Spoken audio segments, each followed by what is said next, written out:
চট্টগ্রাম নেজি ইস্কনর সমর্থক রাতর নেজি নৃশংসভাবে খুনে আইনজীবী সাইফুল ইসলাম আলিফ এবং সাবেক গুরিয়াত বিএনপি সভাপতি মাওলানা জাফর আহমদের মৃত্যুতে দোয়া এবং আলোচনা সভা অনুষ্ঠিত হয়। হাটহাজারী প্রবাসী জাতীয়তাবাদী ফোরাম সৌদি আরবের উদ্যোগে এই দোয়া এবং আলোচনা সভা অনুষ্ঠিত হয়। হাটহাজারী প্রবাসী জাতীয়তাবাদী ফোরামের আহ্বায়ক শেখ মোহাম্মদ ইসমাইলের সভাপতিত্ব ও সদস্য সচিব মহিউদ্দিনের সঞ্চালনায় এর প্রধান অতিথি হিসেবে উপস্থিত আছেন উলামাতুল্লাহ সভাপতি মাওলানা সাবুদ্দিন। বিশেষ অতিথি হিসেবে উপস্থিত আছেন চট্টগ্রাম ফোরামের সাংগঠনিক সম্পাদক ফয়েজ আহমদ। এছাড়া উপস্থিত আছেন ব্যবসায়ী মাওলানা ফুরকান।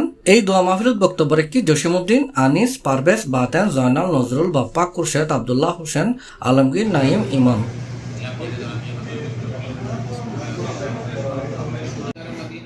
আলোচনা সভা শেষে উপস্থিত ব্যাকুনুল্লাহ নৈশভোজের আয়োজন করা হয়।